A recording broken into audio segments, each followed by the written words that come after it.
हरे कृष्णा सभी को। आप सबका एक बार और स्वागत है श्रीमद् भागवतम के क्लास में। तो लगभग हम श्लोक नंबर 20 तक कर चुके थे।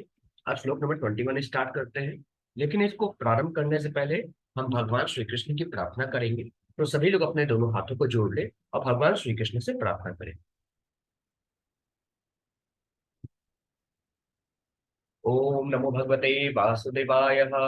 जन्माद्यस्य यतो अन्वयादितरश्चार्थयज्ञस्वराट् तेने ब्रह्महृदयादिकव्ये महत्यतसुरयाः तेजोवाणी प्रदाम यथ विनिमयो यजति सर्गो हरिषः धाम्ना स्वेन सदा निरस्तोकं सत्यं परं धीमहि नारायणं नमस्कृत्य नरं चैव नरोत्तमं देवीं सरस्वतीं व्यासं ततो जयमुदीरये।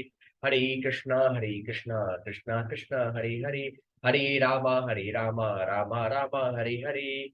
हरे कृष्णा। अब श्लोक नंबर 21 हम स्टार्ट करते हैं।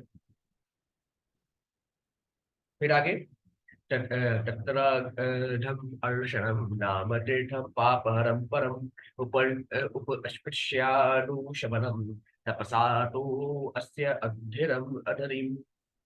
अब यहाँ पे कहा गया उस पर्वत के निकट अघम अर्शन नामक एक तीर्थ स्थल था। वहां पर प्रजापति दक्ष ने इस सारे कर्मकांड संपन्न किए और भगवान हरि को प्रसन्न करने के लिए महान तपस्या में संलग्न होकर उन्हें संतुष्ट किया।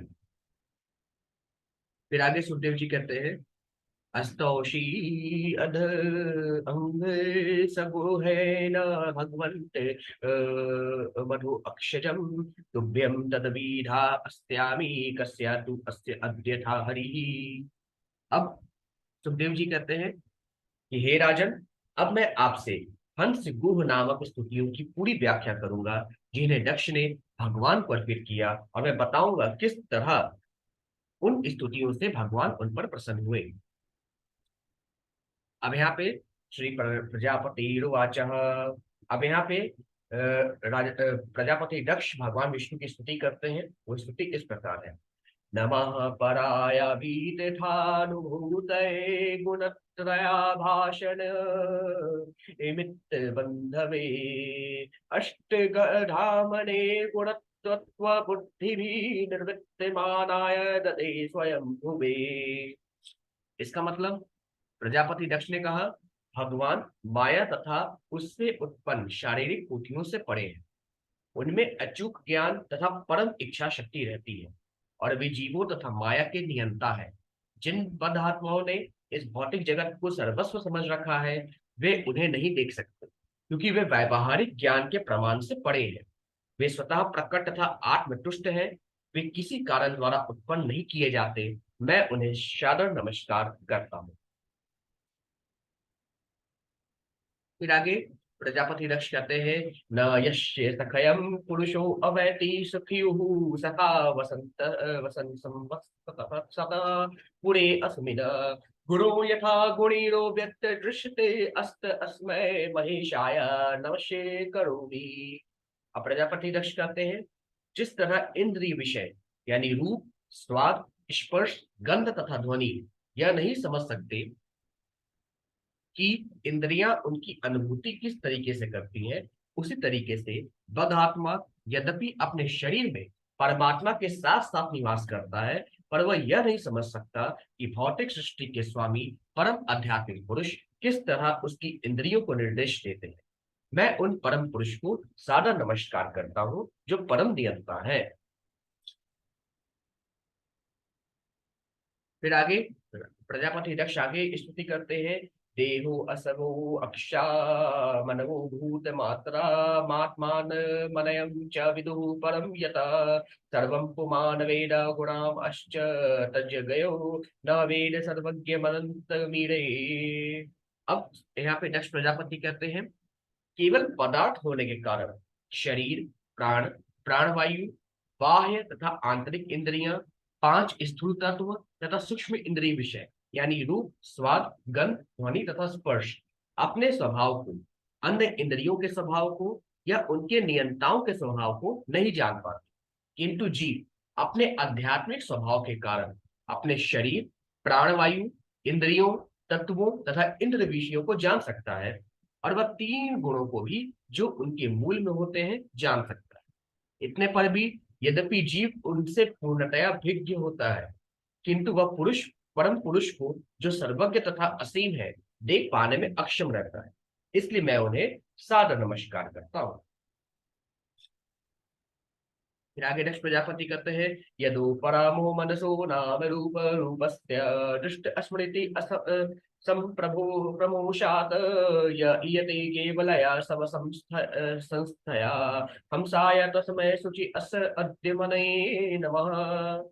अब यहाँ पे दक्ष प्रजापति कहते हैं, जब मनुष्य की चेतना स्थूल तथा सूक्ष्म भौतिक जगत के कलमश से पूरी तरीके से शुद्ध हो जाती है और कार्य करने तथा स्वप्न देखने की अवस्थाओं से विचलित नहीं होती, तथा जब मन सुषुप्ति अर्थात गहरी नींद में लीन नहीं होता, तो वह समाधि के पद को प्राप्त होता है। तब उसकी भौतिक दृष्टि तथा मन की स्मृतियां जो नामों तथा रूपों को प्रकट करती हैं विनष्ट हो जाती हैं।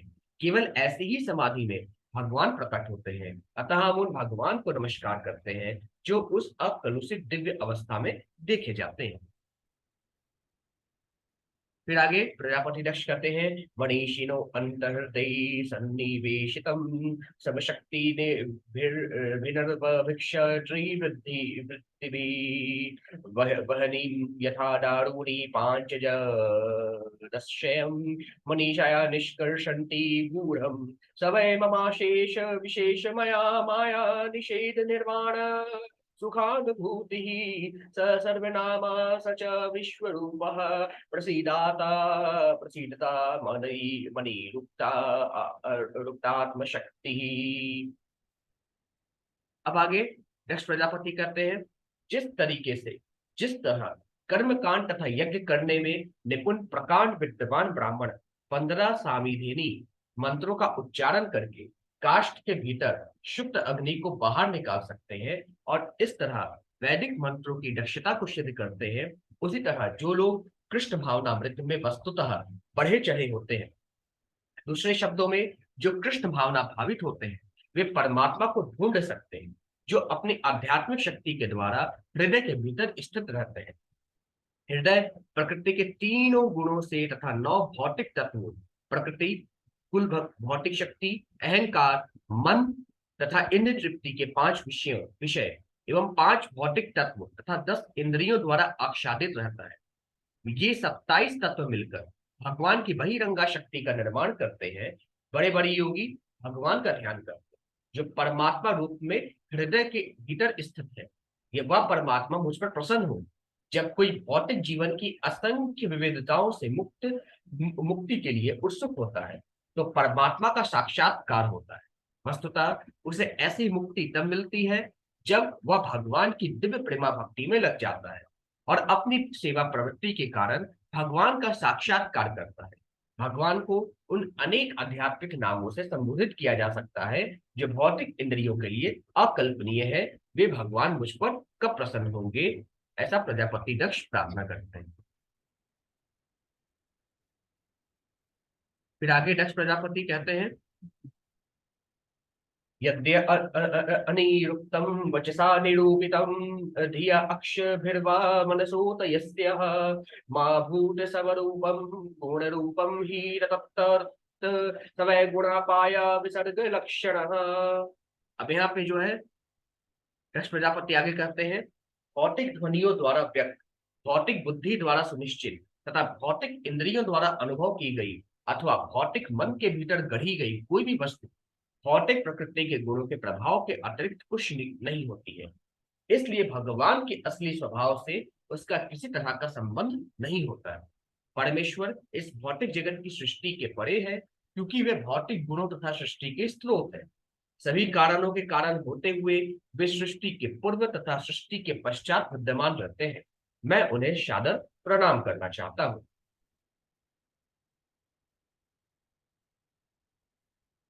फिर आगे यश प्रजापति कहते हैं, यस्मिन् यतो येन च यस्य यस्मै यद्यो यथा कुरुते कार्यते च परावरेषां परमं प्राक् प्रसिद्धं तद् ब्रह्म तदेकम्।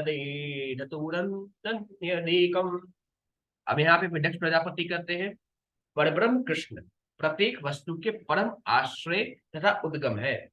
हर कार्य उन्हीं के द्वारा किया जाता है। हर वस्तु उन्हीं की है और हर वस्तु उन्हीं को अर्पित की जाती है। वे ही परम लक्ष्य है, और चाहे वे स्वयं कार्य करते हो या अन्यों से कराते हैं, वे परम करता है। वैसे उच्च तथा निम्न अनेक कारण हैं, किंतु समस्त कारणों के कारण से वे पर ब्रह्म कहलाते हैं, जो समस्त कार्यकलापों के पहले से विद्यमान थे। वे अद्वितीय हैं और उनका कोई अन्य कारण नहीं है। मैं उनको सादर प्रणाम करता हूँ। फिर आगे जो है दक्ष प्रजापति कहते हैं, यक्ष अक्तयो वदतता वादिना वै विवाद संवाद भूवो भवन्ति कुर्वन्ति जैसा मुहुरात्म मोहम तस्मै नमो अनंत गुणाय भुवने। अब आगे दक्ष प्रजापति कहते हैं, मैं उन सर्वव्यापक भगवान को सादर नमस्कार करता हूँ, जो अनंत दिव्य गुणों से युक्त है। वे विभिन्न मतों का प्रसार करने वाले, समस्त दार्शनिकों के हृदय के भीतर से कार्य करते हुए उनसे उनकी ही आत्मा को बुलवाते हैं। कभी उनमें परस्पर मतैक्य कराते हैं, तो कभी मतभेदता कराते हैं। इस तरह वे इस भौतिक जगत में ऐसी स्थिति उत्पन्न करते हैं जिसमें वे किसी भी दार्शनिक निष्क्रिय निष्कर्ष पर नहीं पहुंच पाते। मैं उन्हें नमस्कार करता हूँ। फिर आगे जो है यक्ष प्रजापति कहते हैं, अस्तिति नासतिति च वस्तु निष्ठयो रतस्थयो भिन्न विरुद्ध अधर्मणो अवेक्षितम किंचन योग सांख्य योगो समम परम भयानुकूलम बृहत। अब यहाँ पे जो है यक्ष प्रजापति कहते हैं, संसार में दो वर्ग हैं, आस्तिक और नास्तिक। परमात्मा को मानने वाला आस्तिक संपूर्ण योग में आध्यात्मिक कारण को पाता है, किंतु भौतिक तत्वों का मात्र विश्लेषण करने वाले शांत धर्मी निर्विशेषवाद के निष्कर्ष को प्राप्त होता है, और परम कारण को, चाहे वह भगवान हो, परमात्मा हो या ब्रह्म ही क्यों ना हो, स्वीकार नहीं करता। उल्टे वह भौतिक प्रकृति के व्यर्थ बाह्य कार्यों में व्यस्त रहता है। किंतु अंततोगत्वा दोनों वर्ग एक परम सत्य की स्थापना करते हैं, क्योंकि विरोधी कथन करते हुए भी उनका लक्ष्य एक ही परम कारण होता है। वे दोनों ही जिस एक परब्रह्म के पास पहुंचते हैं, उन्हें मैं सादर नमस्कार करता हूँ। इसमें कहा गया है, जो आस्तिक होते हैं वो भगवान को मानते हैं, जो नास्तिक होते भगवान को नहीं मानते, पर सेंटर में भगवान रहते हैं। मानना ना मानना ये अलग अलग विषय है, लेकिन किसको नहीं माने, भगवान। ठीक है, तो मतलब कि लक्ष्य तो एक ही है, भगवान। और वही कह रहे हैं यहाँ पे दक्ष प्रजापति, मैं उनको सादर नमस्कार करता हूँ।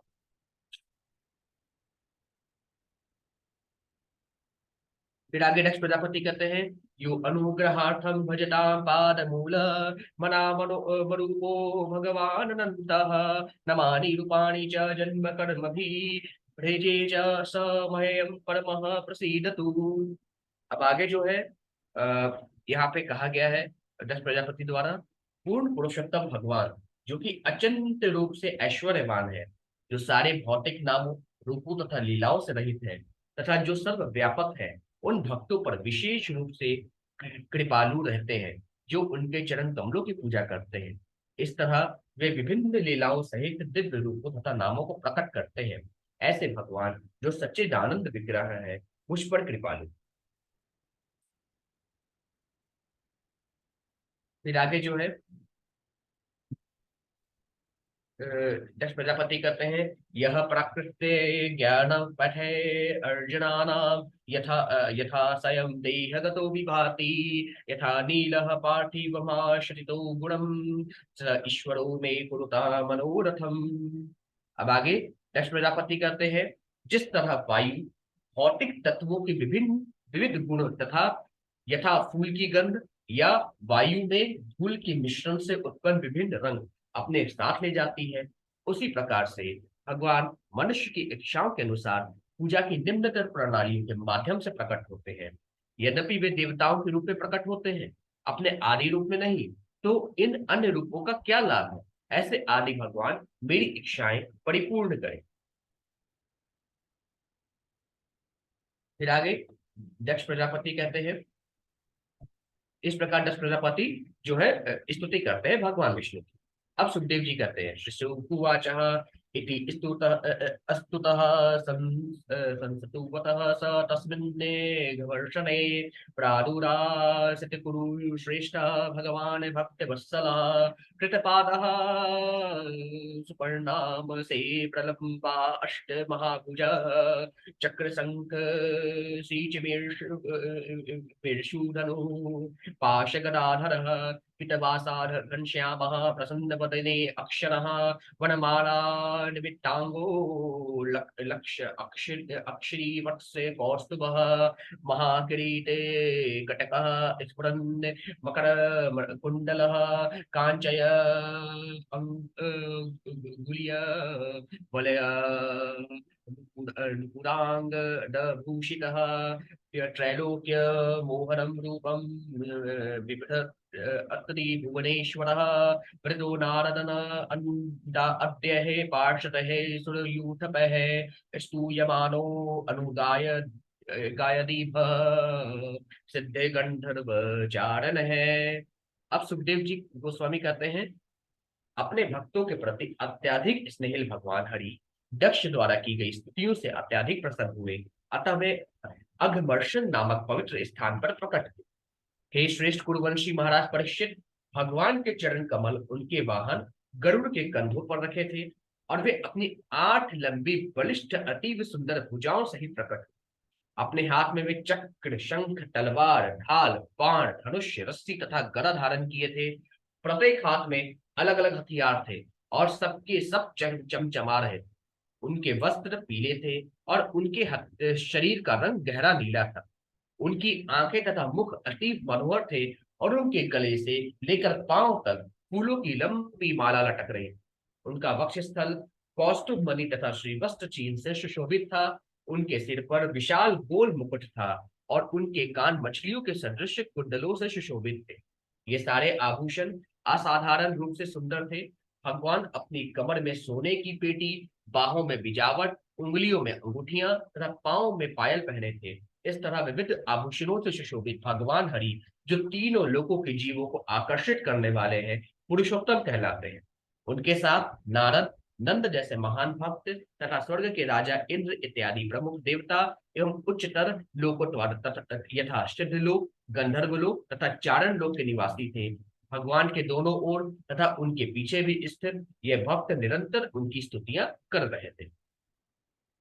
फिर आगे सुखदेव जी गोस्वामी कहते हैं, रूपम तन्महदाश्रयं विच अक्षया कट साधवशः ननाम दंडवद् भुव भुवो भ्रष्टात्मा प्रजापति। अब सुखदेव गोस्वामी कहते हैं, भगवान के उस अद्भुत तथा तेजवान स्वरूप को देखकर प्रजापति दक्ष पहले तो कुछ भयभीत हुए, किंतु बाद में भगवान को देखकर अति प्रसन्न हुए और उन्हें नमस्कार करने के लिए भूमि पर दंडवत गिर पड़े। फिर आगे सुखदेव जी कहते हैं, न किंचिन्न ओदिर यदु मशक्त अत्ति प्रया मुदा आपुरितम अनो द्वारे हृदय हृदय इव निर्झर है। अब यहाँ पे जो है सुखदेव गोस्वामी कहते हैं, जिस तरीके से पर्वत से प्रवाहित होने वाले जल से नदियां भर जाती हैं, उसी तरह दक्ष की सारी इंद्रियां प्रसन्नता से पूरित हो गई। अत्यधिक सुख के कारण दक्ष कुछ भी नहीं कह सके, अपितु भूमि पर पड़े रहे। फिर आगे सुखदेव जी कहते हैं, तम तथा वनतम भक्तम प्रजा कामम प्रजापतिम चित्तज्ञः सर्वभूतानामीदमाह जनार्दन। अब सुखदेव जी कहते हैं, यद्यपि प्रजापति दक्ष कुछ भी नहीं कह सके, किंतु हर एक के हृदय की बात जानने वाले भगवान ने जब अपने भक्त को इस प्रकार से नमित तथा जनसंख्या बढ़ाने की इच्छा से युक्त देखा, तो उन्होंने उसे इस प्रकार से संबोधित किया। अब श्री भगवान बोलते हैं, श्री भगवान उवाच प्राचेतस महाभागा संसि अद्य अस्तपसा भवान यक्ष यक्ष अद्यया मत परया मयि भावम परम गतः। अब भगवान श्री हरि कहते हैं, हे परम भाग्यशाली प्राचेतस, तुमने मुझ पर अपनी महती श्रद्धा के कारण परम भक्ति में भाव को प्रकट किया है। निसंदेह तुम्हारी महती भक्ति के साथ साथ तुम्हारी तपस्या के कारण तुम्हारा जीवन अब सफल है। तुमने पूर्ण सिद्धि प्राप्त कर ली है। अब आगे भगवान श्री हरि कहते हैं, प्रीतो अहम ते प्रजानाथ यत्ते अस्त्यो अद बृहणं तपः ममैष कामो भूतानां यद भूयासुर्विभूतयः।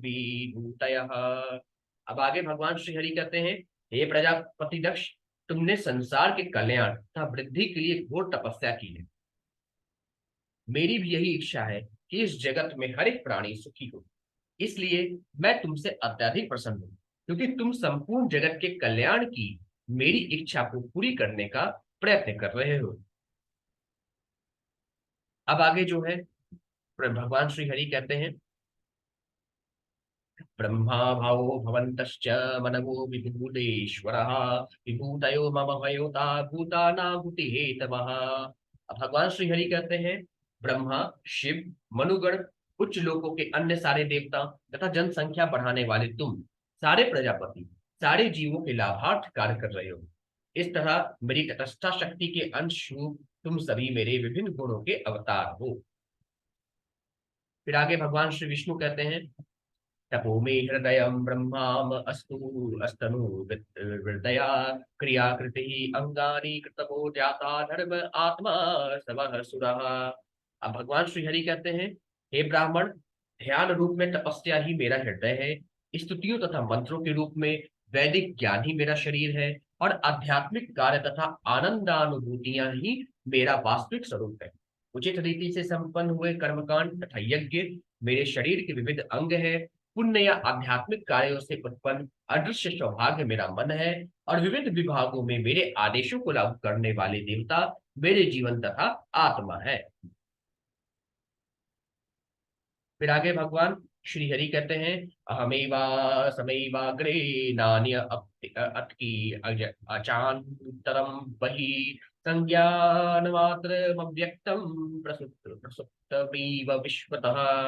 अब आगे जो है भगवान श्री हरि कहते हैं, इस विराट जगत की सृष्टि के पूर्व अकेला मैं अपने विशिष्ट आध्यात्मिक शक्तियों के साथ विद्यमान था, जब चेतना प्रकट नहीं हुई थी, जिस तरह नींद के समय मनुष्य की चेतना अप्रकट रहती है।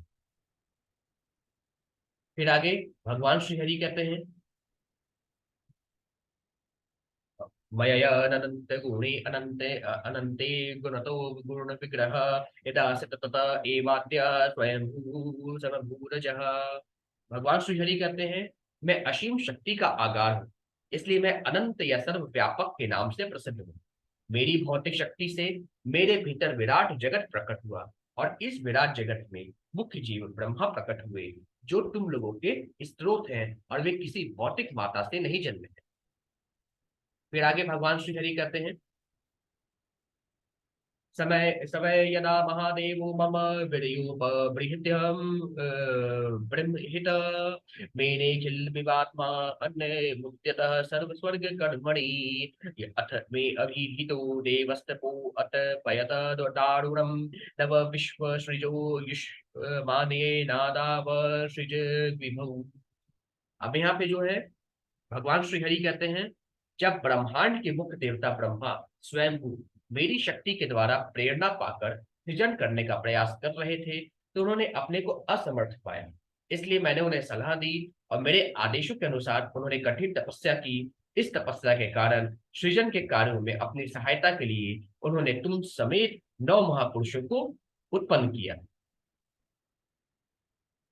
फिर आगे भगवान श्री हरि कहते हैं, ईशा पंचजन अस्त्यांग दुहिता वै प्रजापते अश्विनी नाम पत्नी तत्वे प्रजेश प्रतिगृहता। हम यहाँ पे भगवान श्री हरि कहते हैं, हे पुत्र दक्ष, प्रजापति पंचजन के अश्विनी नामक पुत्री है, जिसे मैं तुम्हें प्रदान करता हूँ, जिससे तुम उसे अपनी पत्नी के रूप में स्वीकार कर सको। फिर आगे भगवान श्री हरि कहते हैं, मिथुन वय वाय धर्मस्त्वं प्रजा सर्ग मिमं पुनः मिथुन वय वाय धर्मी अन्याम पुरीशो भाव यशसी। अब भगवान श्री हरि कहते हैं, अब पुरुष तथा स्त्री रूप से मैं यौन जीवन में संयुक्त हो जाओ, और इस तरह संभोग द्वारा तुम इस कन्या के गर्भ से जनसंख्या की वृद्धि करने के लिए सैकड़ों संतानें उत्पन्न कर सकोगे। फिर आगे जो है भगवान श्री हरि कहते हैं, तवत्तु अधस्तात् प्रजा सर्वा विधूनि भूय मायया मदीयया भविष्यन्ति हरिष्यन्ति च मे बलि। अब भगवान श्री हरि कहते हैं, जब तुम हजारों संतानों को जन्म दे चुकोगे तो वे भी मेरी माया द्वारा मोहित की जाती रहेगी और तुम्हारी ही तरह संभोग में संलग्न होगी, किंतु तुम पर और उन पर मेरी कृपा के कारण वे भी मुझे भक्ति की भेंटें प्रदान कर सकेंगे। अब यहाँ पे सुखदेव जी गोस्वामी कहते हैं, एतयुक्त्वा तस्य भगवान विश्व भावनः स्वप्नोपलब्धार्थ इव तत्रैवान्तर्दे हरिः। अब सुखदेव जी गोस्वामी कहते हैं, जो जब संपूर्ण ब्रह्मांड के सृष्टा पूर्ण पुरुषोत्तम भगवान हरि प्रजापति दक्ष के सामने इस तरह बोल चुके तो वे तुरंत अंतर्ध्यान हो गए, मानो वे स्वप्न में अनुभव की तरह और अनुभव की गई कोई वस्तु रहे। इस प्रकार श्रीमद् भागवत के षष्ठ स्कंध के अंतर्गत प्रजापति दक्ष द्वारा भगवान से की गई हंस गुहे प्रार्थनाएं नामक चतुर्थ अध्याय के भक्ति वेदांत तात्पर्य पूर्ण हुए। बोलिए श्री कृष्ण भगवान की जय, वृंदावन बिहारी लाल की जय, बाके बिहारी लाल की जय। हरे कृष्णा। अब आगे चैप्टर नंबर 5 हम कल से स्टार्ट करेंगे, जिसका शीर्षक है प्रजापति दक्ष द्वारा नारद मुनि को श्राप। आज के लिए बस इतना ही। सभी को हरे कृष्णा।